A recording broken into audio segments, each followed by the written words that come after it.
para todos, todos que já chegaram, todas. Noite. Uma das coisas boas da pandemia, nós, nesse grupo aqui, a gente tem pessoas de diferentes lugares, professor Florisvaldo, que no normal do nosso grupo de estudo nós não teríamos, mas com essas dificuldades todas que você falou. E eu quero, então, desejar as boas-vindas ao professor Florisvaldo.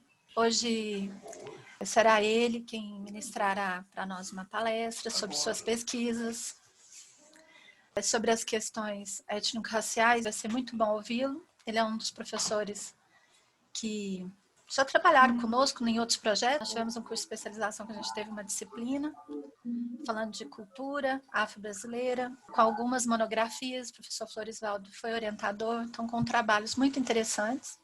E um mundo de outras coisas que o Florisvaldo faz, e eu também não sei.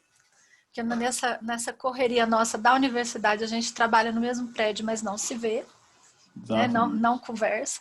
Então, vou pedir ao próprio Florisvaldo que se apresente para nós, com muito carinho, com muita admiração pelo seu trabalho, que a gente recebe aqui. Seja bem-vindo. Boa noite, eu começaria agradecendo o convite de participar. Acho que eu já tinha recebido esse convite antes, né? Mas a gente tinha... As agendas se embaralharam. Então, eu sou professor do Instituto de História, já há 14 anos, eu acho. E sempre, até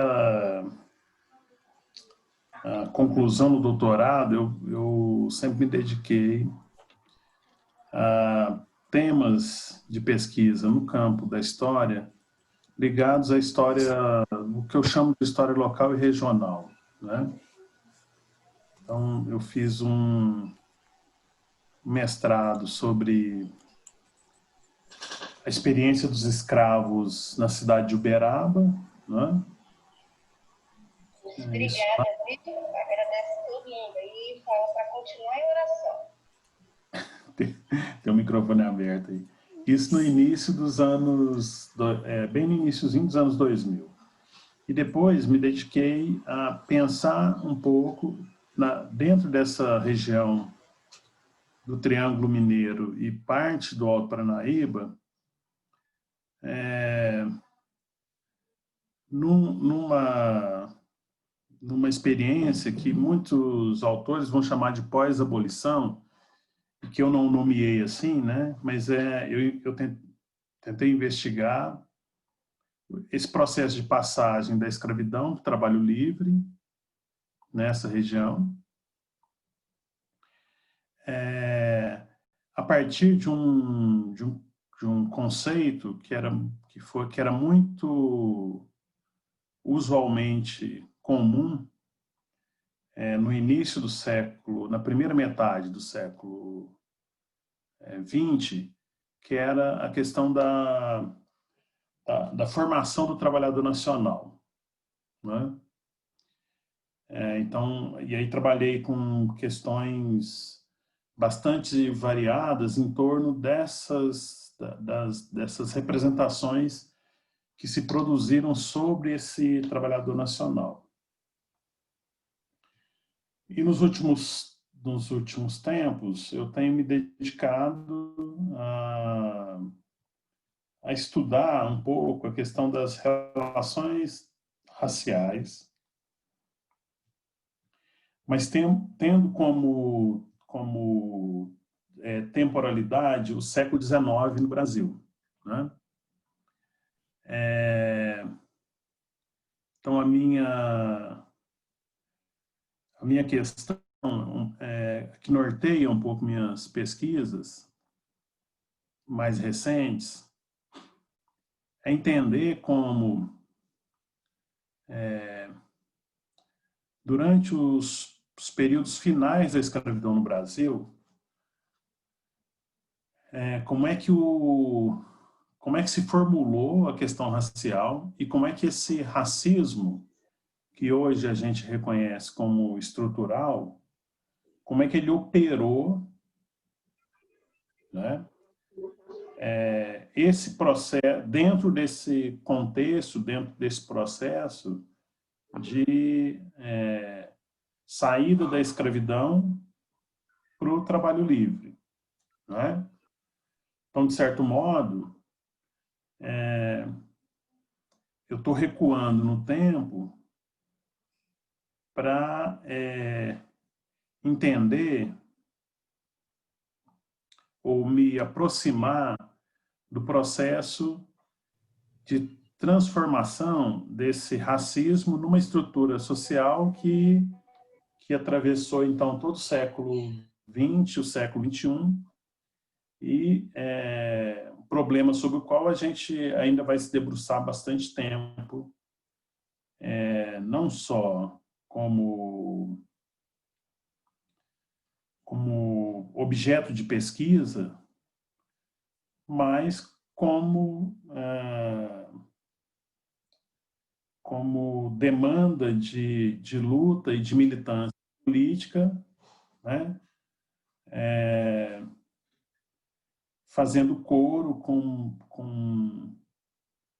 grupos do movimento negro, mas também com grupos que se autodenominam como antirracistas, né? Eu acho que é um tema, talvez esse seja o tema central da vida social e política brasileira, né? Inclusive por uma onda negacionista que emergiu, que no caso do racismo à brasileira sempre esteve presente, mas essa onda emergiu com mais força nos últimos 10 anos, nos últimos 20 anos, né?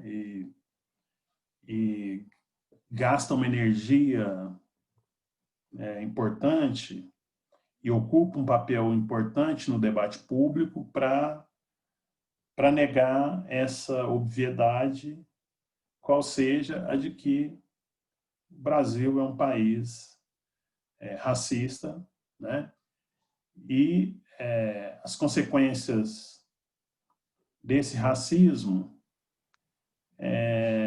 talvez nos ajudem a entender um pouco do nosso atraso em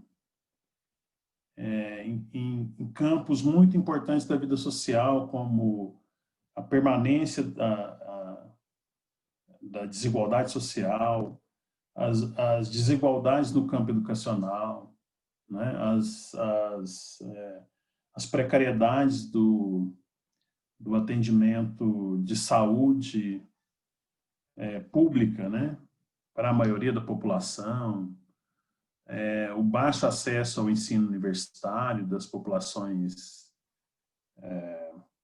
negras e mestiças, enfim. Então, acabo por entender que esse talvez seja o tema central do debate político brasileiro, né? Muito mais do que as questões de equilíbrio fiscal, ou coisas que o valham, né? Então, nesse conjunto de coisas que eu apresentei, a Adriane me convidou para falar um pouco com vocês da minha pesquisa. Eu vou falar um pouco, então, de um trabalho que eu tenho realizado. Eu até enviei para ela o texto para que ela pudesse compartilhar com vocês. É um texto,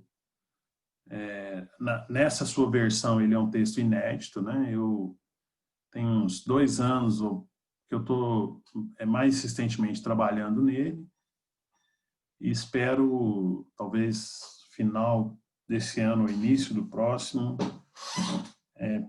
torná-lo público, né, em termos das exigências acadêmicas, né? A minha pesquisa atual, eu tenho usado, então, como falei, uma fonte documental produzida no século XIX, basicamente ali entre os anos de 1860 e até 1890, mais ou menos, né? Esses recortes ainda não estão plenamente definidos. E nesse texto que eu apresento para vocês, eu analiso um panfleto, vou chamar assim, um pequeno texto escrito por uma famosa parteira do Rio de Janeiro, chamada Madame du Rocher. Talvez vocês já tenham ouvido falar na Madame du Rocher. Ela nasce na França, provavelmente em 1809, e vem ao Brasil, eu acho que já na década seguinte. Ela chega ao Brasil por volta de 1816, tá? Ela vem ao Brasil acompanhada apenas da sua mãe, né? E ela, no Brasil, ela tem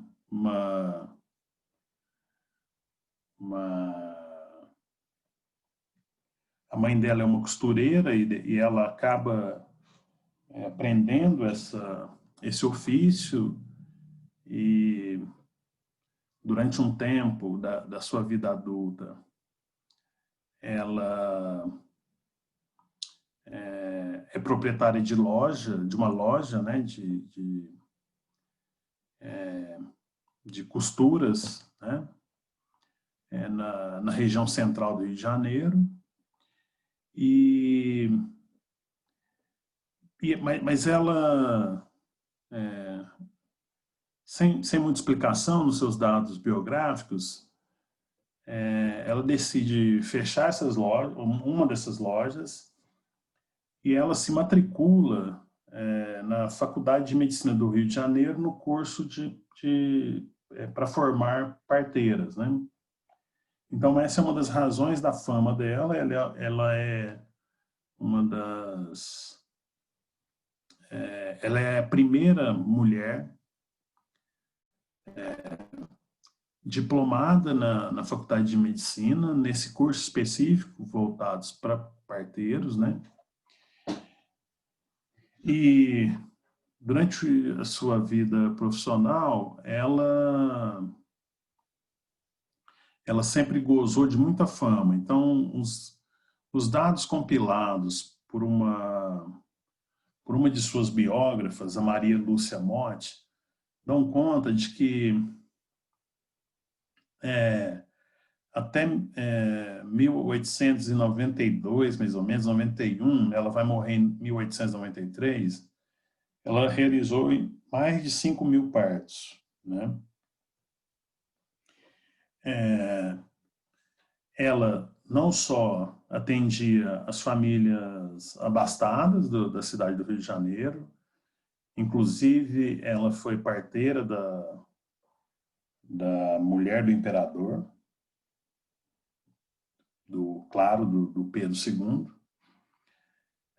mas também atendia, ela tinha clínica, ela atendia outras classes da população e atendia os pobres também, aqueles que não tinham condição. Em 1871, ela vai se tornar membro da Academia Imperial de Medicina, que é eu não estou certo, mas acho que ela é a primeira mulher a integrar esse conselho na qualidade de membro titular, né? Além disso, nesse campo da parturição, ela também vai escrever livros que foram durante muito tempo, né, entraram século XX adentro, foram manuais importantes ligados à área da obstetrícia, e que ajudaram muito na formação escolar de outras parteiras, né? E porque também uma das coisas que ela reclamava à época era o despreparo da escola, da faculdade de medicina, informar essas parturientes, né? Informar essas parteiras. Mesmo os médicos tinham poucas horas no currículo dedicado a essa atividade, né? E havia uma questão cultural importante, que as mulheres e as próprias famílias, quando entravam em trabalho de parto, preferiam acessar as parteiras do que os médicos homens, né? Então, ela tinha um senso, nesse aspecto, um senso de realidade bastante aguçado, porque não adiantava formar homens parteiros, já que as clientes, né, ao final, recorriam às mulheres, né?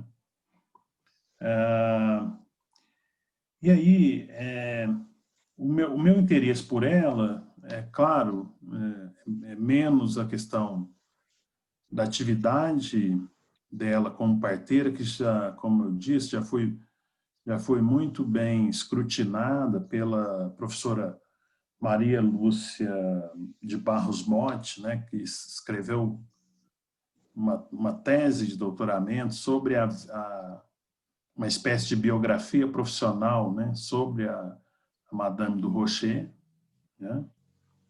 E meu interesse por ela se detém num documento que ela escreveu,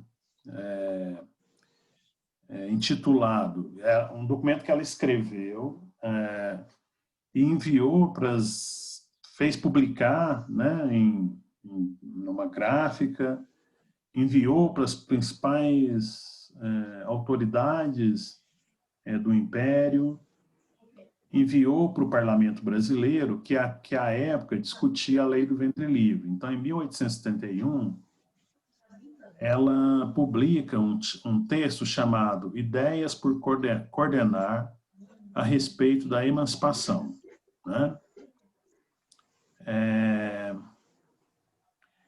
Esse pequeno texto, ele deve ter umas 25, 26 páginas. A atenção dele toda é centrada em se posicionar contrariamente à lei do ventre livre e, ao mesmo tempo, estabelecer um processo, um ritmo pelo qual os escravos se tornariam livres, né? Ao mesmo tempo em que estabelece os limites para essa liberdade de modo muito interessante, né?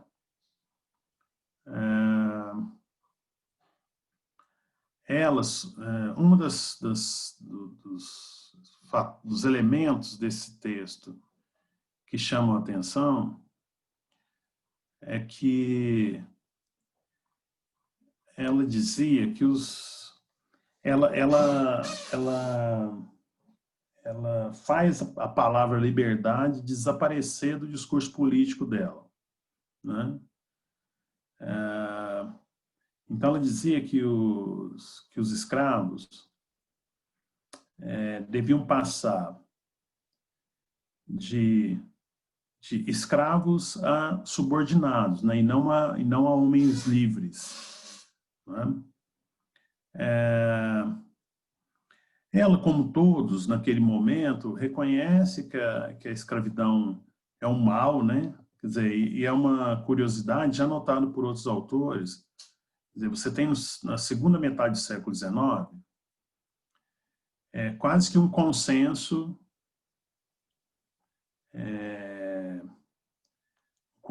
anti-escravista, né?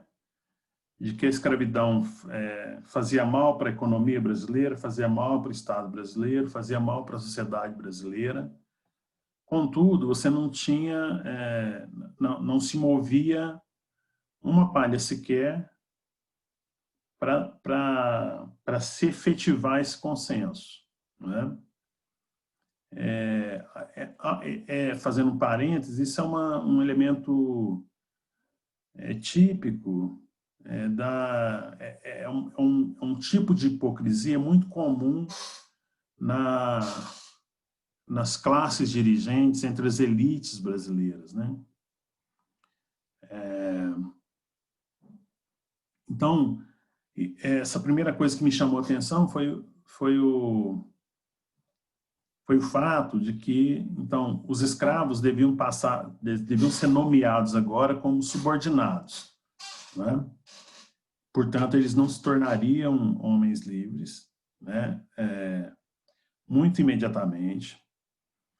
E eles deviam, seria a responsabilidade do Estado e da sociedade brasileira preparar por um longo tempo esses escravos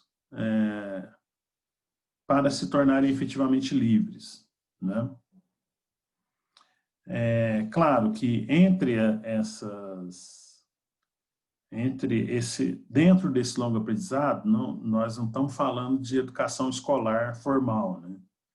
Esse é um outro elemento que a gente vai poder discutir depois, né? E aí ela tem considerações que são expressões muito claras, né? Do ideário racista que está circulando pelo Império Brasileiro durante o século XIX. Então, ela vai dizer que os escravos eles são uma gente degenerada e que, se eles se tornarem libertos, eles vão manifestar toda a sua preguiça, o seu gosto pelo roubo, né? Já que eles são larápios, o seu gosto pelo consumo de bebidas alcoólicas, pelo assassinato. Ou seja,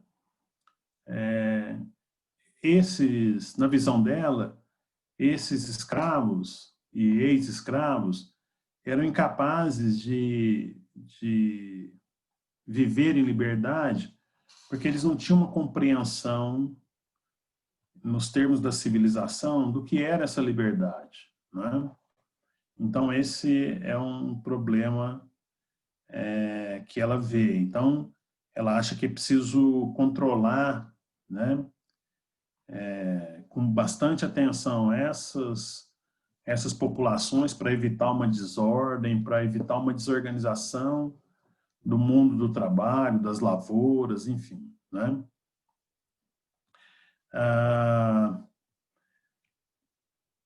Em meio a essas patologias que ela descreveu e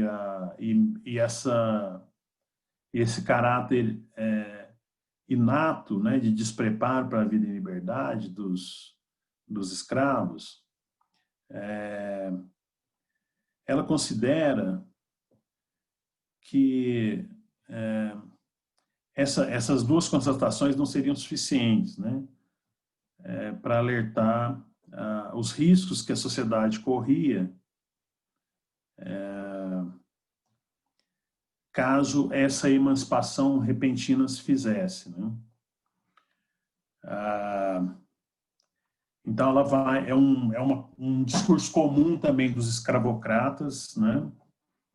Que eles justificavam, quer dizer, eles se apresentavam como anti-escravistas, mas ao mesmo tempo diziam, você não pode abolir a escravidão sob pena de você desorganizar o setor da agricultura, né? E, portanto, desorganizar o Estado brasileiro, né? Desorganizar no sentido de que vão faltar braços, os escravos não gostam de trabalhar e, portanto, sendo livres, não vão querer trabalhar. Então, um discurso também, esse discurso é recorrente, né? Bom, e aí a Madame du Rocher, nesse documento que eu estou descrevendo para vocês, ela chega a propor a instauração de um código disciplinar, né? Um código disciplinar que teria como função fazer com que os escravos aprendessem os seus direitos e os seus deveres, né? E entre essas propostas encontra-se aquela que eu falei inicialmente, né? Que altera a denominação de escravo para subordinado e a de senhor para superior, né? Então, vocês veem, não há aí nenhuma intenção de romper com as hierarquias do mundo escravista, né? Tampouco há uma intenção de encaminhar um processo de libertação dos escravos de modo a se aproximar dos anseios que esses próprios escravos têm por igualdade, né?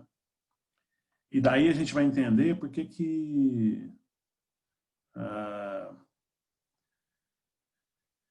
caminha para e passo com esses discursos o projeto, o chamado projeto imigrantista, né, em que parte principalmente dos proprietários de terra de São Paulo, da província de São Paulo, apostam na imigração europeia, né, sob a alegação do despreparo desses negros, agora na condição de livres, para modernizarem a produção brasileira, né? E é claro que esse projeto imigrantista ele não esconde uma segunda intenção também que é racialista, que é a intenção de branquear a nação, né? Quer dizer, a ideia na ideia desses proprietários, o Brasil só poderia se tornar uma nação na medida em que se aproximasse no item racial do exemplo das nações do norte, né? Se eu estiver falando muito rápido, vocês podem me censurar. Tá bem tranquilo, professor. Hã? Tá muito tranquilo. Tá tranquilo? Tá. Tá dando uma paz, um tema tão difícil. Assim, É difícil? não é? Doloroso. E essa Sim. calma, nossa, né? Aconteceu, foi muito bom. Bom, a minha raiva já foi gasta nas leituras desse documento, então tá bom. você aplacou um pouquinho na minha crítica. Bom,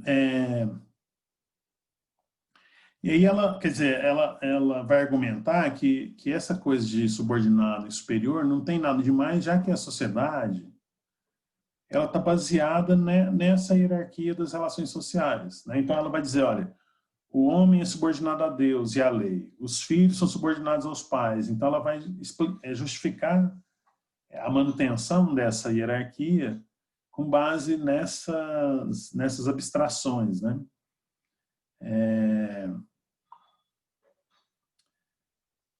Bom, E claro, tem um elemento importante na produção desse discurso, que é um temor que vai acometer as classes dirigentes por todo o século XIX, que é um temor objetivo, que é o temor da revolta dos escravos, principalmente dos escravos urbanos, mas não só.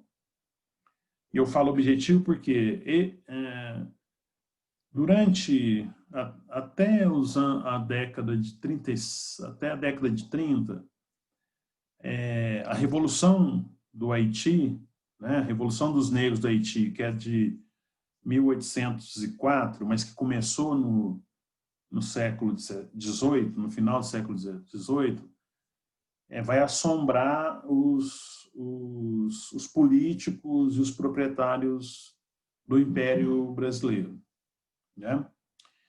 E é claro que esse medo vai ser reforçado por outras rebeliões que acontecem pelo território brasileiro, né? Então, na década de 30, nós temos talvez a mais famosa rebelião urbana, que é a Revolta dos Malês, né? Que ocorreu na cidade de Salvador e que teria sido foi planejada por escravos, por africanos islamizados, né? Africanos que saíram da parte ocidental da África e de lugares onde eles já tinham se convertido ao islamismo e ao chegarem ao Brasil, eles foram capazes de se reunir etnicamente e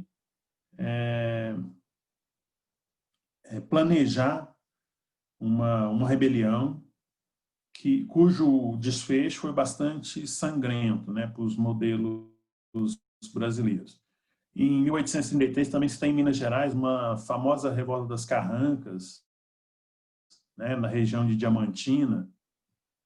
Então, não era sem razão esses proprietários e os políticos temerem essas rebeliões. O medo era tamanho, para vocês terem uma ideia, durante o ano de 1871, todo o debate que se travou, ou parte do debate que se travou no Parlamento Brasileiro em torno da formulação da Lei do Ventre Livre,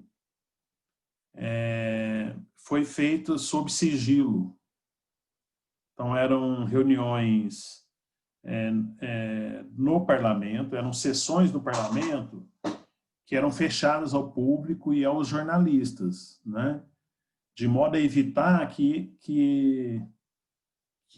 chegasse ao público na rua que esse debate estava em curso, porque se temia que os escravos entendessem, então, que por ventre livre todo mundo estaria livre, e aí, com a tentativa de ordenar isso, pudesse gerar uma rebelião, né? Então, é um momento difícil. A despeito de o número de escravos de 1870 para frente, percentualmente, ele está diminuindo por várias razões, por questões naturais.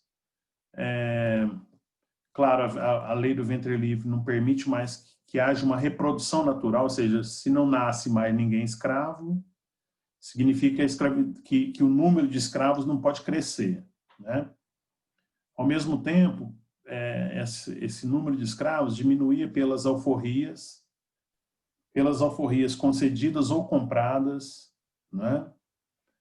Mas também pelas fugas, né? É um momento de emergência do movimento, de várias facetas do movimento abolicionista, né? Então, você tem, nesse momento, por exemplo, vários agentes do abolicionismo promovendo fuga de escravos e protegendo esses escravos, né? Para que eles se tornem livres, né? Então, as 2 últimas décadas da escravidão são momentos de ebulição política que deixam todos os envolvidos, principalmente os políticos e a classe senhorial, temerosos do desfecho, né, do desenlace.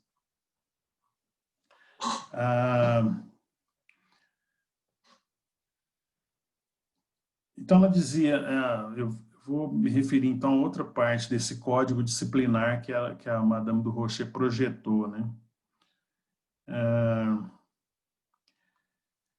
Ela achava que o caminho para a emancipação era educar para a liberdade, né? É uma coisa bem interessante também, né?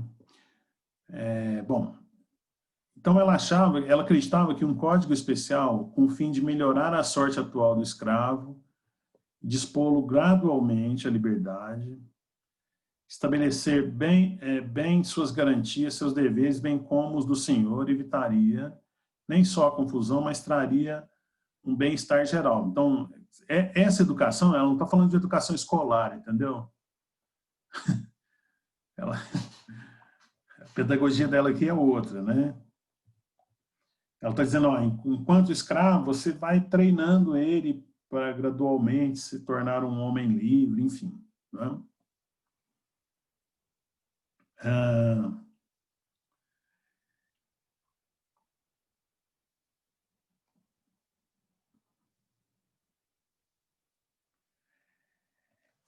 E aí, quer dizer, as concepções, eu queria ressaltar, ela passou praticamente 80 anos no Rio de Janeiro, e o Rio de Janeiro, durante todo esse período, era uma cidade, eu vou chamar aqui de negro-africana, né? Então, durante o século XIX, o Porto do Rio de Janeiro foi o lugar do maior número de desembarques de africanos traficados, na maior parte, ilegalmente, a partir de 1831. Né? Então, a Madame du Rocher, como ela circulava por essa cidade, ela tinha um contato com essas populações, enfim. Né? Ainda assim, ela vai seguir afirmando que esses negros, eles são indolentes, perigosos, e que só o receio do castigo faz ele cumprir com as suas obrigações. Então, vocês veem o que ela está dizendo lá do que é educação para ela, né? Então, e ela diz que era preciso, então, para que esse negro se tornasse um homem livre, era preciso moralizá-lo, né? Era preciso, de certo modo, obrigá-lo ao trabalho, né? Ao trabalho cotidiano, como uma expressão da época, né? O trabalho morigerado, né? Então era isso que ela pensava, claro, fechando aí esse viés que eu estou chamando de viés racista, né? De todo o seu discurso. Né?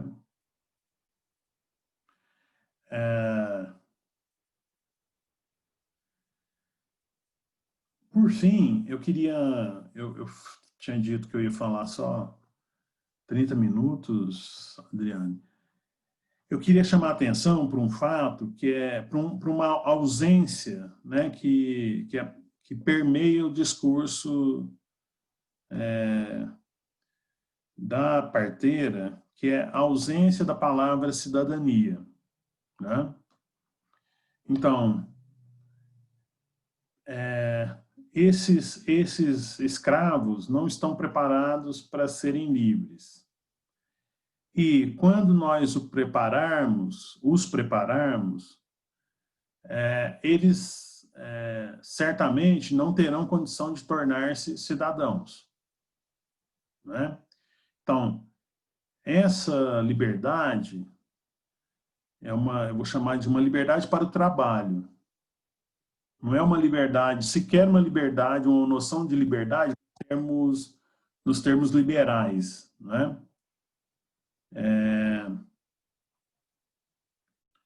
Enfim, o que me chama a atenção é que, e talvez são questões que são aquelas questões que você faz, né, e como pesquisador, e tem poucas condições de responder, né? Mas eu quero chamar atenção para, primeiro, um fato, que é esse: uma mulher profissionalmente bem-sucedida no século XIX, reconhecida publicamente, né? E que, em meio a um debate importante para o Império Brasileiro, né? Ela decide construir uma proposta de forma que lhe permitisse participar desse debate que estava em curso nos espaços públicos em geral, né?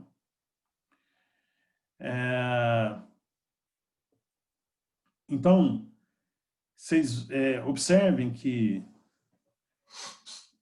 de fato, nós estamos diante de uma mulher completamente diferente, né?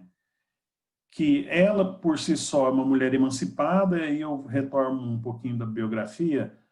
Ela teve 2 filhos, ela se casou, mas o marido dela foi assassinado, e não há registros de que ela tenha superado essa viuvez com outro casamento, né? Então, ela é uma mulher que passou a cuidar, ela cuidou dos filhos, o filho dela mais velho é um oficial do exército que vai servir na Guerra do Paraguai, né? Então ela é uma mulher que, de maneira original, inovadora, eu acho que é a palavra, ela cuidou de si sem estabelecer nenhum vínculo de dependência com os homens, né, que eram no século XIX absolutamente os donos do mundo, né? Eram os donos do Império do Brasil, né? Então, as mulheres, se a gente olhar assim, as mulheres que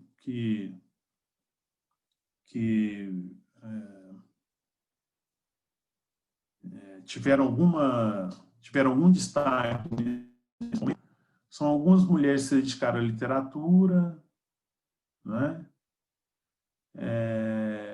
Mas é muito raro encontrar mulheres que tenham tentado participar de um debate político tão central na vida brasileira como ela o fez, né? Ao mesmo tempo em que ela era uma mulher, uma profissional, uma parteira respeitada, ela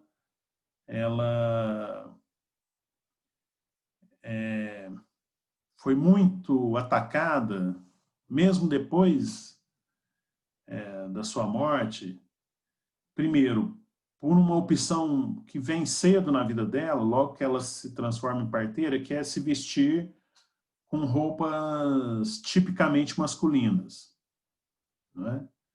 A alegação dela é que esses trajes eram mais confortáveis na hora do desempenho da atividade de parteira que ela tinha que assumir, né?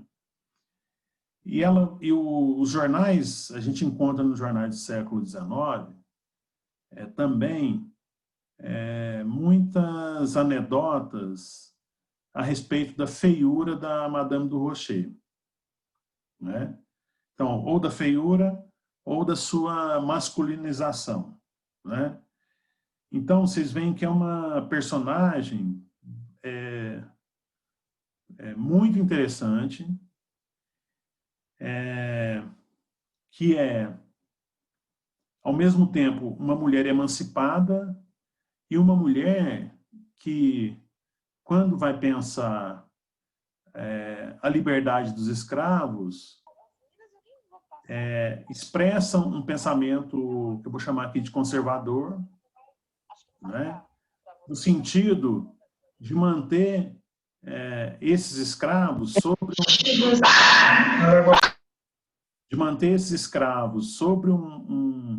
uma hierarquia, manter esses ex-escravos sobre uma hierarquia nos moldes do tempo da escravidão, né? Ou sobre uma liberdade limitadíssima, né? Então, vocês veem que nós estamos diante de uma personagem bastante complexa. Não quero usar ainda a expressão contraditória, que seria, não me parece ainda muito adequada. Eu acho que uma das razões pelas quais os historiadores se voltam para o passado porque eles estão, né, nós todos estamos muito preocupados, às vezes, com questões do nosso tempo presente, né? Então,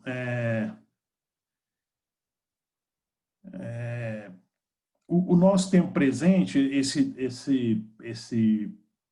tempo, vou chamar de estranho, uma das suas marcas é dividir o mundo em duas faces muito bem definidas, né? Entre o certo e o errado, entre o belo e o feio. E eu acho que essa história da Madame du Rocher, a sua história de vida, a sua história profissional e a sua experiência de participação política, talvez representem para nós um alerta de que o mundo é um pouquinho mais complexo do que essa divisão entre o certo e o errado. Era isso que eu queria falar com vocês para início de conversa. Muito bom, professor Florisvaldo, assim, né? Muitos elementos para discutir. Então, obrigada, professor. Nós vamos passar, então, para a conversa, né? Ok. Como você falou, um personagem interessante. Uma personagem. Muito bom. Então, esse grupo aqui, ele é formado, Florisvaldo, por... Tem pessoas da geografia, mas nós também temos diversas outras áreas, na maioria professores, mas tem também quem não é. E nós tivemos, né, a grata surpresa de pessoas de outros lugares também.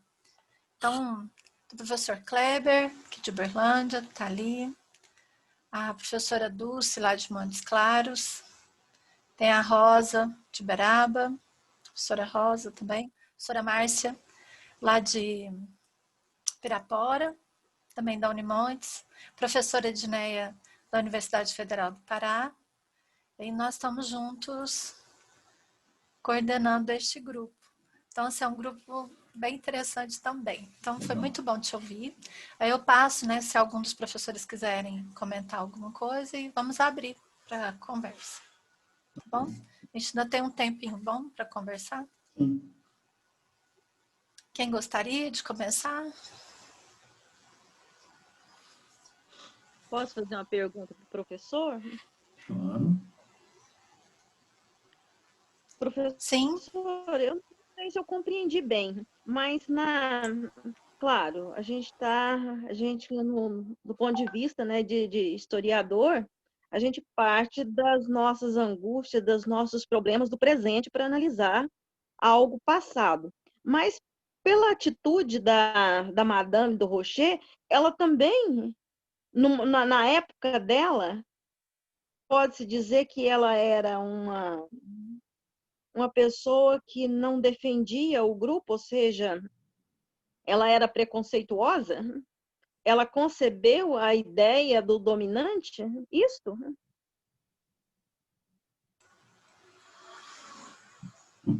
Você quer juntar mais perguntas ou você já quer ir, já responder, Florisvaldo? Eu já respondo. Tá. Depois o Erivelton. Quem é que perguntou? Palmira? Palmira. Primeira coisa, ela era uma mulher racista. Isso, para o século XIX, não é uma acusação, é só uma constatação, né? Então, vou te dar um exemplo. Se você pega os estudos os escritos do Joaquim Nabuco, quer dizer, considerado ainda hoje umas grandes lideranças do abolicionismo moderado. Então, você tem um cara que defende a liberdade dos escravos e que é racista. Isso está lá nos escritos dele, né? Então, vamos dizer, isso era o comum, né, para o século XIX. No século XIX, isso não é um escândalo, né? E eu acho que você captou um elemento que está no meu texto, mas que eu toco muito tangencialmente, porque ainda é um experimento, que é tentar entender, tentar entender não é exatamente a palavra, é romper um pouco com essa ideia de que nós temos uma elite que é de péssima qualidade, né? Que é uma elite racista, que é exploradora, corrupta, e temos um povo que devia viver no paraíso, né? O que eu dissimuladamente argumento a partir dessa análise do escrito da Madame du Rocher e da sua vida é de que é exatamente isso que você comentou. Uma parte da população pobre, né? Madame du Rocher é uma mulher branca, ela nasce na França, vem ao Brasil, mas se naturaliza brasileira, mas ela é uma mulher pobre. Ela, ao final da vida, uma grande amiga sua é quem paga as despesas do seu funeral, né?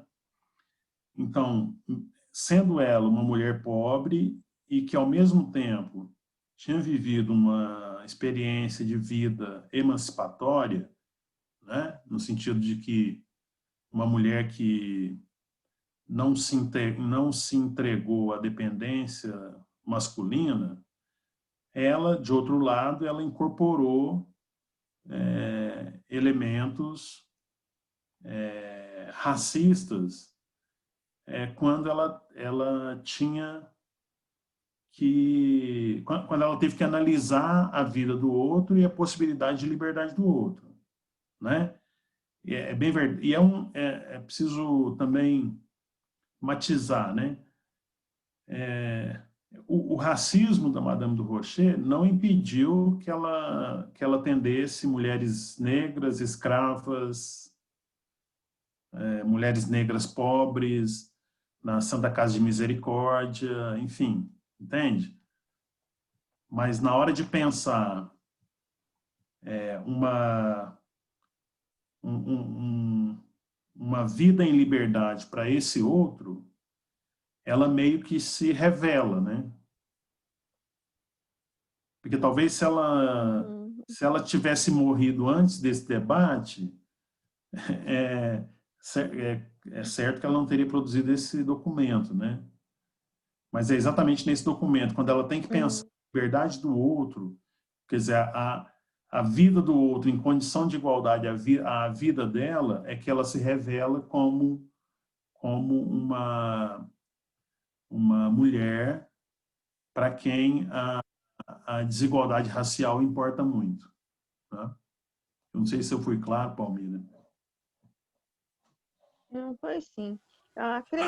sei lá, né? Eu entendo que ela sofreu um processo de aculturação, uma vez, né? Ela conviveu com certeza com mais com pessoas da elite. Sim, mas Ela foi cômodo, né? Conceber essa cultura mesmo sim. para ficar numa situação de privilégio. É, Que ela foi uma mulher ao seu tempo, né? À frente do seu tempo, bem à frente, né? Então, é assim, eu não acho que ela sofreu um processo de aculturação, já que ela chegou no Brasil muito nova, né? Ela, claro, isso é inevitável para nós todos que vivemos em sociedade. Ela passou a incorporar seletivamente certas ideias e a rechaçar outras, né? E tem uma coisa que os historiadores, eu resisto muito com essa ideia de alguém à frente do tempo dela, né? Os historiadores, isso é uma impossibilidade física, né? Quer dizer, a pessoa do futuro não pode estar no passado, né? Mais ou menos isso. É uma pessoa do tempo dela, né? Só que eu estou querendo dizer que esse tempo, ele não é uma camisa de força. Esse ambiente que ela vive não é uma camisa de força, né? Então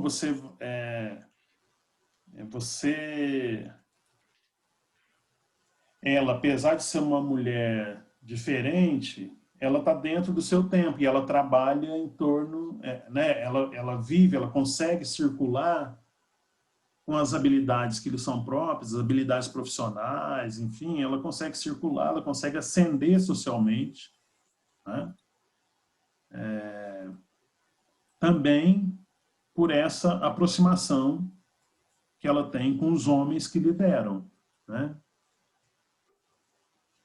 Então, essa é uma das suas características que tornam tão difícil esse tipo de análise também, né?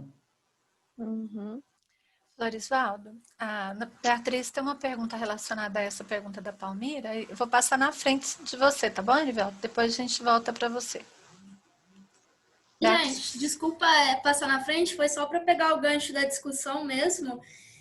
Eu fiquei pensando assim, quando a gente estuda esses sujeitos de séculos atrás, eu acho que a gente tem uma mania muito grande de inferir questionamentos e conceitos que estão presentes no nosso tempo e transpor para o passado de uma forma histórica. Então, acho que temos como, ela era emancipada, uma mulher emancipada, porque não mantinha uma relação afetiva ou econômica com homens, ou se ela era racista, eu fico me perguntando, a gente responder se ela era racista ou não, isso resolve o problema central que a gente está pensando?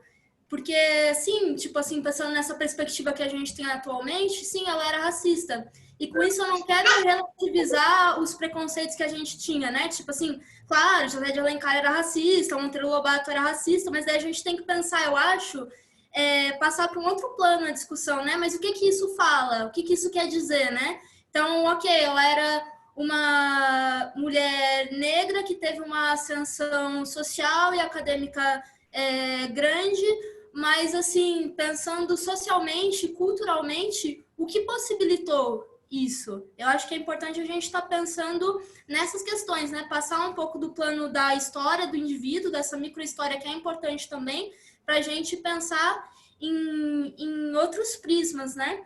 E a questão da frente do seu tempo, eu ia falar também a mesma coisa que o professor, né? Assim, mais uma vez, não é estar à frente do seu tempo, ela pertence ao seu tempo. E apesar de todas as estruturas que existem, como a agência do indivíduo na história, e são os homens e as mulheres que constroem isso, existe espaço para que eles estejam contra a corrente, assim como pessoas atualmente estão contra a corrente do seu tempo, né? Então, acho que a gente sempre tem que pensar o que naquele tempo, assim, estruturalmente ou não, a nível individual ou não, a nível cultural ou de outras esferas, possibilitou esse evento, porque eu acho que é fazendo essas questões que a gente vai iluminando o que foi a escravidão no Brasil, o que foram esses aspectos passados, né? Mas, assim, gostei de conhecer esse documento, a história dessa pessoa que eu desconhecia, né, quanto fonte histórica. Obrigada por trazer para a gente esse aspecto. Eu que agradeço. Eu acho que é assim, um pouco... eu tentei, assim, sem... Porque, é claro, no âmbito de um artigo, de um texto menor, você... não é possível, né, você esclarecer todos os seus referenciais de maneira muito demorada.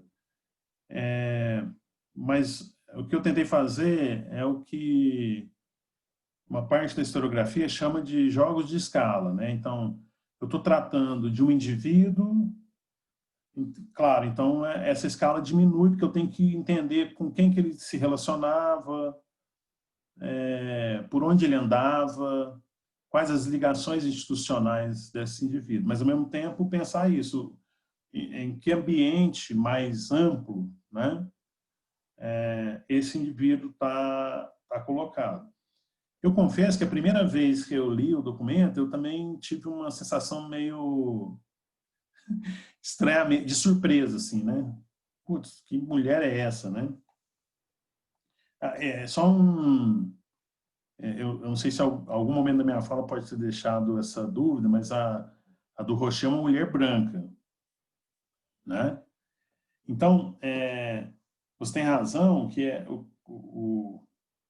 o que me preocupa é menos se ela era racista, mas é como esse racismo, que está se alimentando agora, tanto das concepções religiosas como das concepções científicas, como é que ele opera no século XIX para construir justificações que mantenham as hierarquias sociais, as desigualdades sociais, os elementos de segregação, né?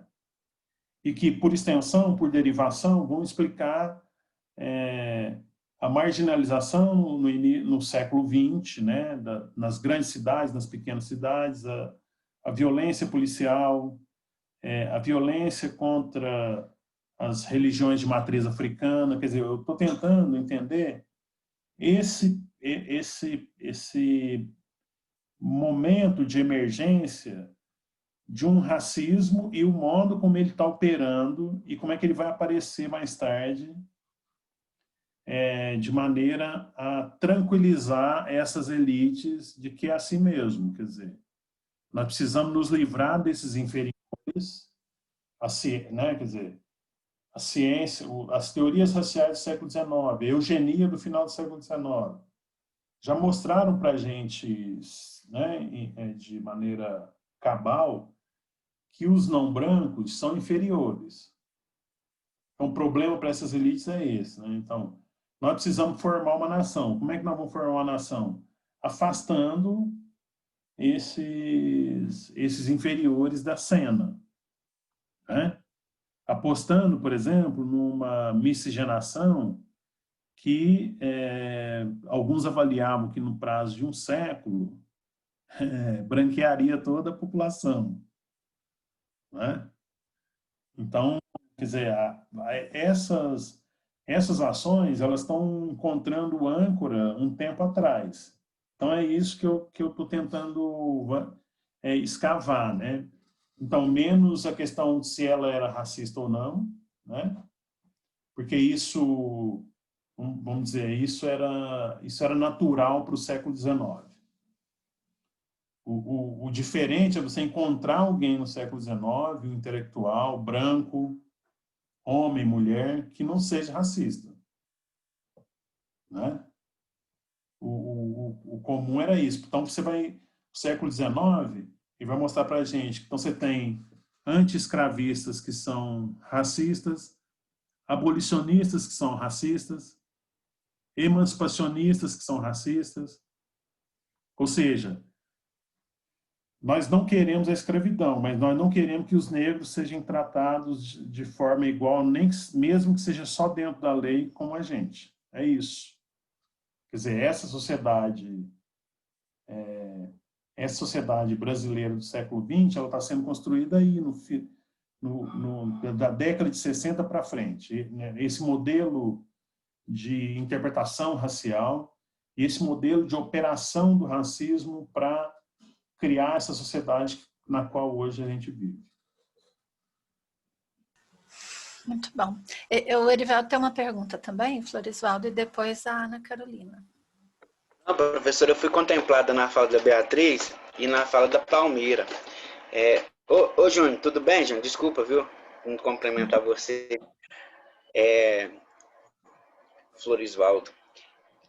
Mas assim, professor, eu fui contemplado na fala da Beatriz, né? É essa questão que a gente tem que ver do tempo, né? Porque se a gente olhar no dia de hoje, né, a gente vai estar percebendo uma atitude racista, né? Da madame, né? Do Rocher. Só que a gente tem que entender ela como uma mulher do tempo dela, né? E ela é uma pessoa muito complexa nesse sentido, né? E aí, Júnior, eu queria perguntar para você se você acha ela antagonista ou protagonista. É isso. Tá bom? Obrigado, professora. Eu acho que só uma observação antes de responder a segunda parte, que também no caso do conceito, da palavra, a gente também lida com a história. Né? Então,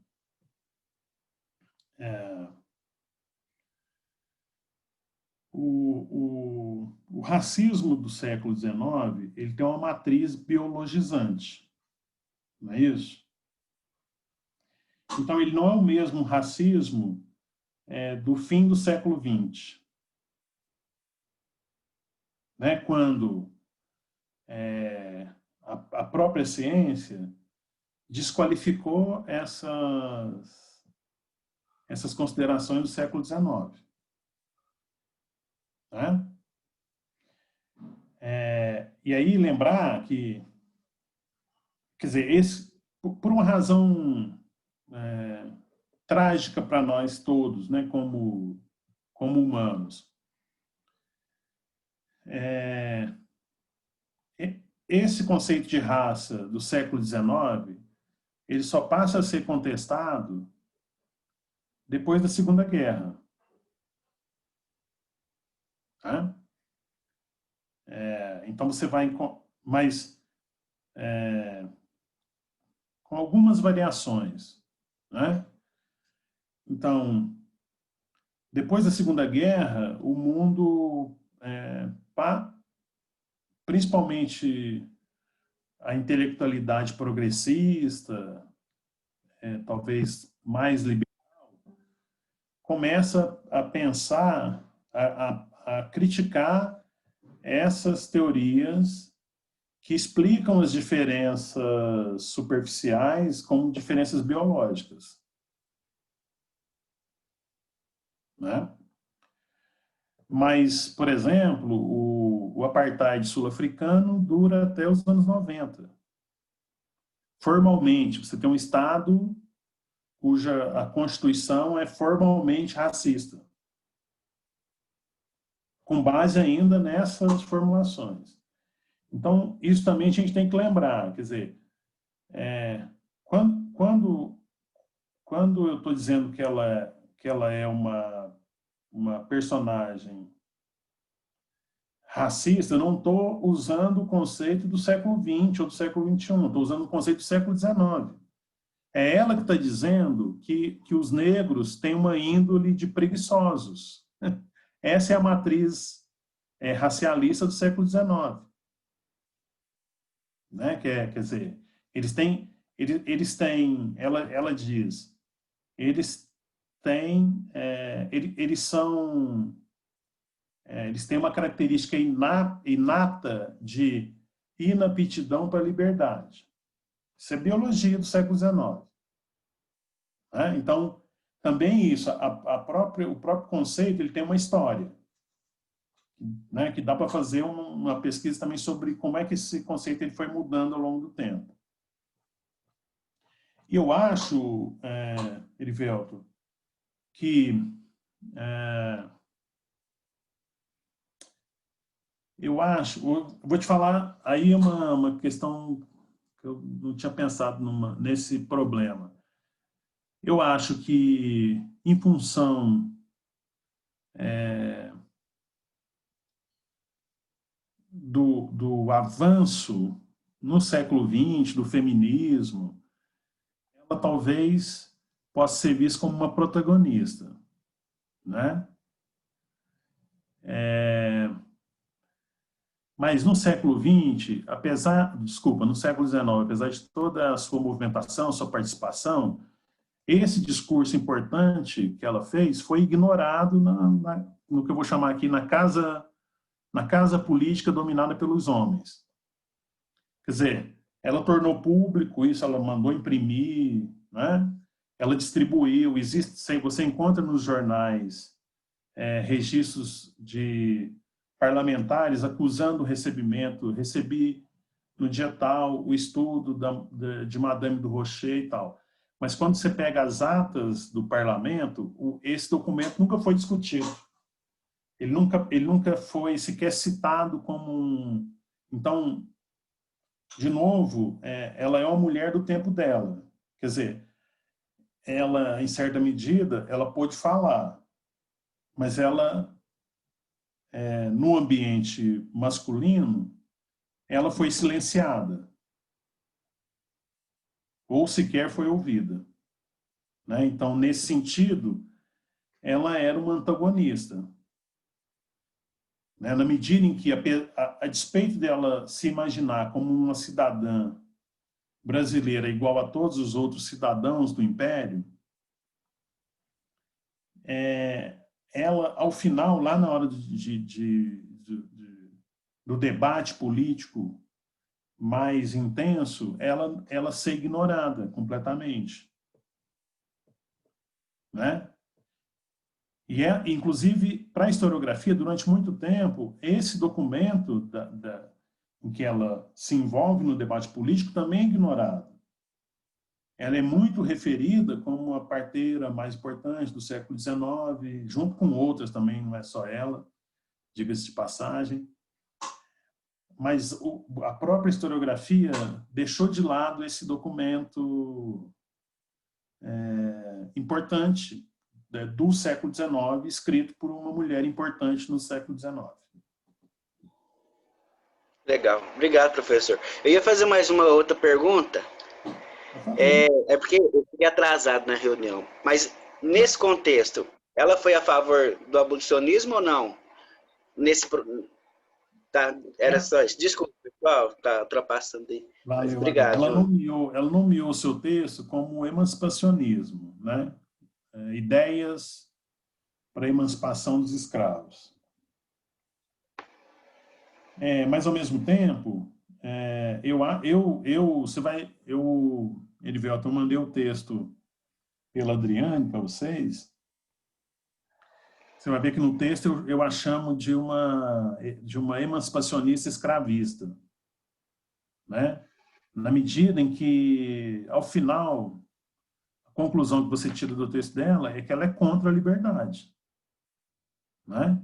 Não é só contra uma liberdade imediata, ela é contra qualquer liberdade. Tanto é que ela quer manter esses negros na condição de subordinados.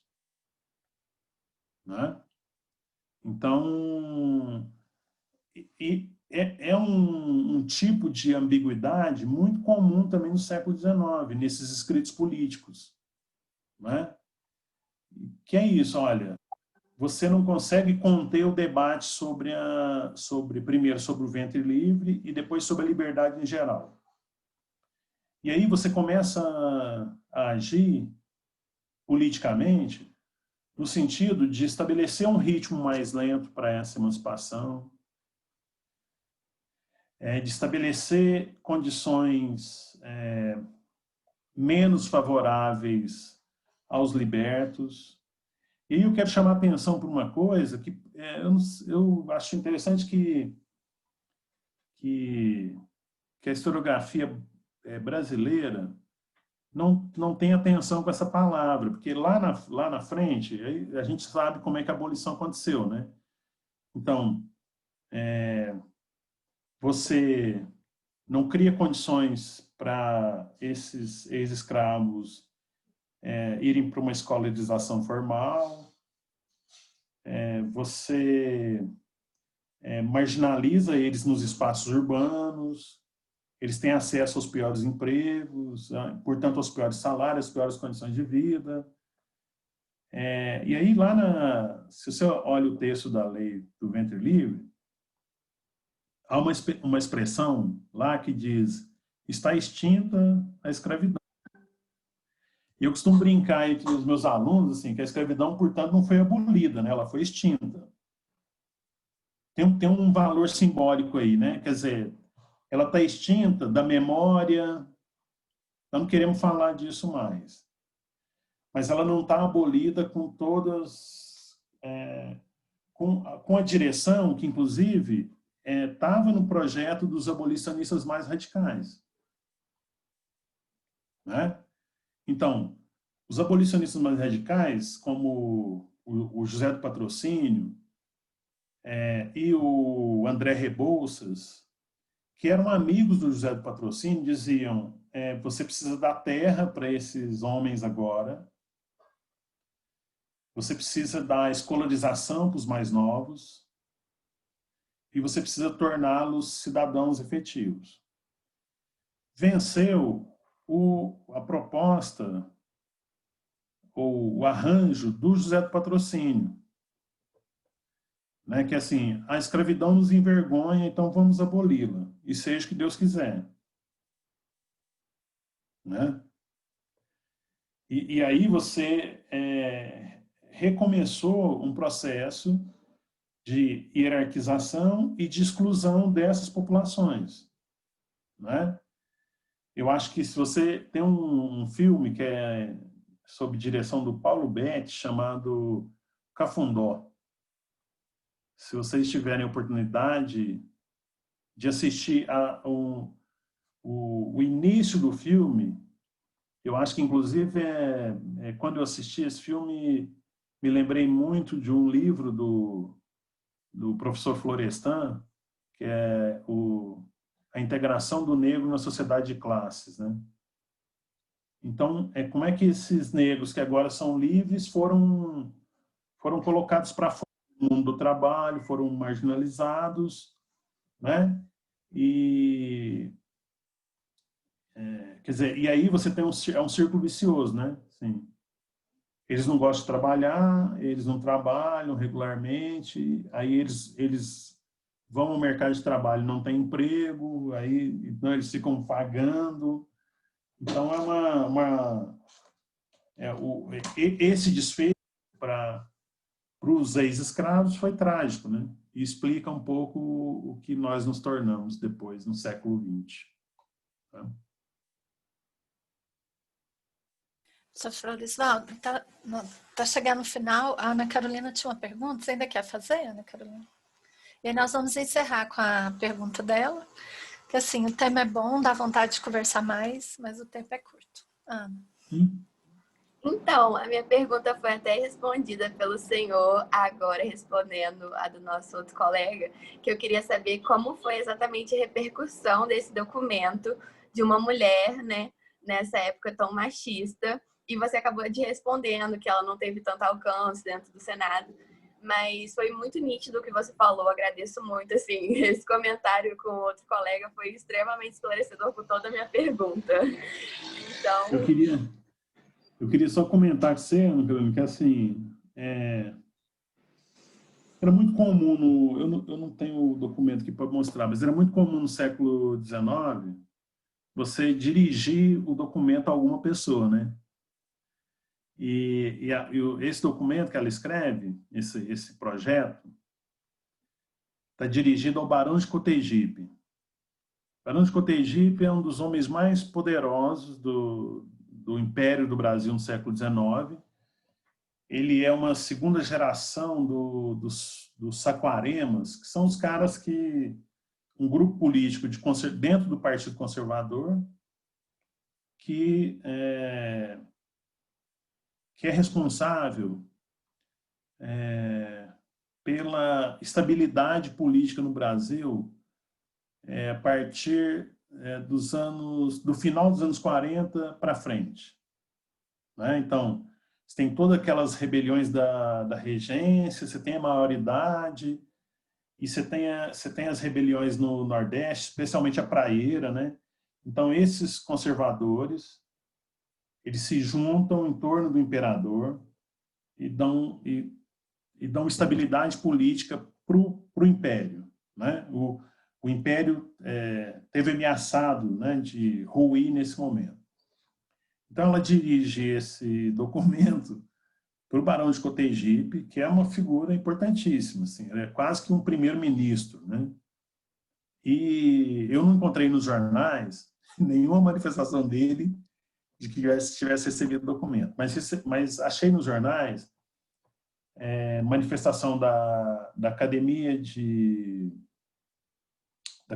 Medicina,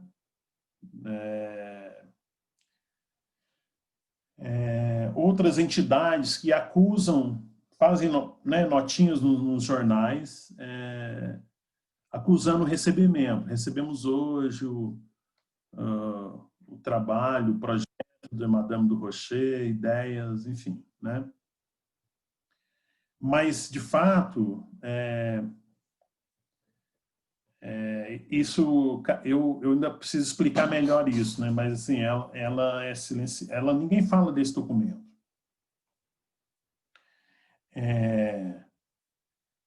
E ao mesmo tempo, uma das hipóteses que eu tenho é que, como o conteúdo do documento era muito parecido com o que esses parlamentares discutiam, ele não tinha nenhuma novidade para eles, assim, em termos de uma ideia nova para os conservadores, né? Então, todo o debate em torno da lei do ventre livre se dá, por exemplo, qual que é a definição de ingênuo, qual idade, vamos indenizar os fazendeiros, não vamos, ou seja, você efetivamente você liberta o ventre, mas mantém o resultado dele como subordinado. É tudo que ela está dizendo. Entende? Porque a lei do ventre, deixa eu tentar lembrar aqui, o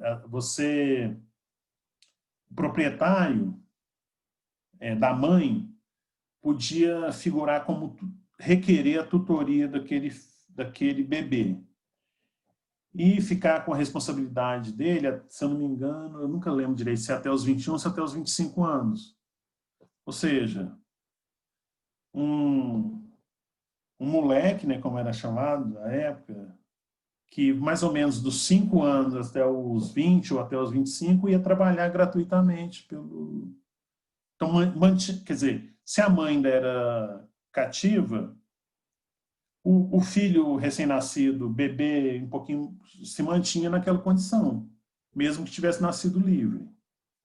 Então, o projeto dela é muito próximo do que os fazendeiros querem e do que eles estão discutindo já. Então, é meio assim, ó, ela está chovendo no molhado, para dizer claramente. Então, talvez essa também seja uma das razões pelas quais ela foi ignorada, porque ela não trazia nenhuma solução diferente do que eles já tinham construído consensualmente, inclusive, né? Então, eu preciso explicar melhor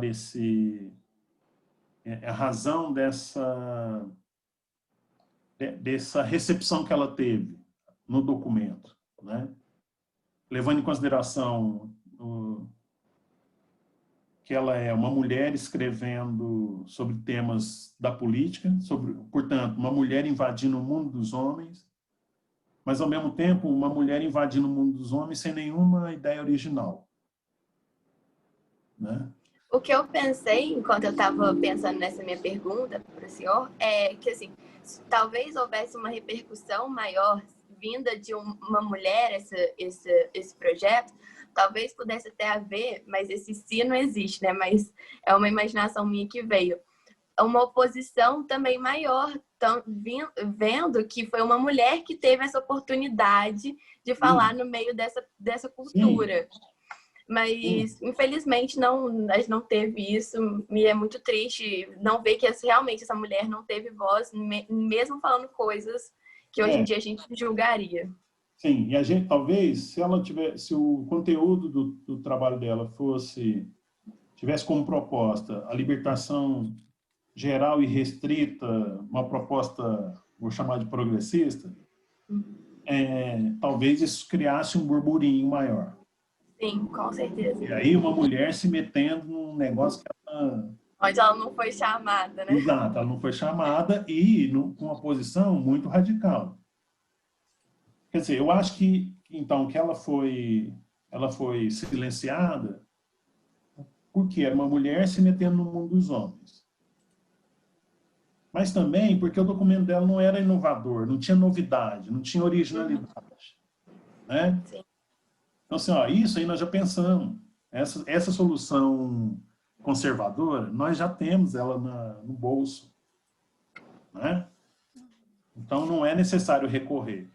E é claro que mesmo se ela tivesse, e aí é uma elucubração só, mesmo se ela tivesse uma posição original no campo conservador, ela seria ignorada. Eles teriam tomado para si a ideia sem nomeá-la. Né? Com certeza, imagina. Né? Alguém dizer, a lei da ventre livre foi inspirada no documento da Madame du Rocher. Jamais. Jamais eles iam aceitar isso. Né? Obrigada, gente, esse tema é bom, né, também, que dá para a gente discutir, inclusive, outras questões relacionadas a esse papel da mulher, a questão da escuta. Dá vontade de conversar se houve outros interesses por trás dela. Então, professor, como o tema é interessante, não vai dar tempo da gente continuar pelo nosso horário?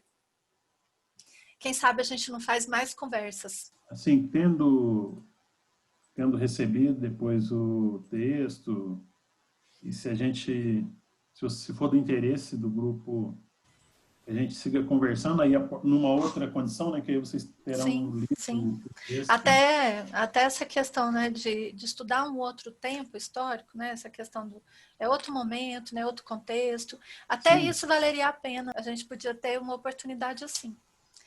Sim. E como... Eu me disponho a continuar essa conversa. Isso. Então, professor Florisvaldo, quero te agradecer, tá? Agradecer estar conosco. Como eu falei, até na pandemia a gente tem algumas coisas que são boas. Então, esse momento aqui é um desses.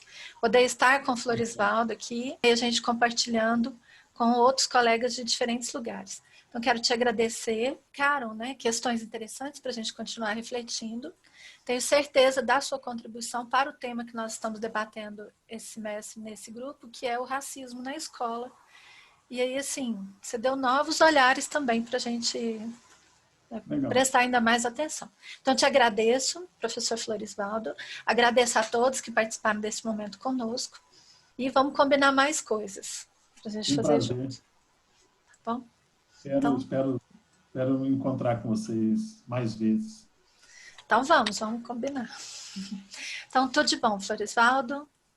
Obrigado, um abração. Abraço. Obrigada a vocês que estiveram conosco até agora.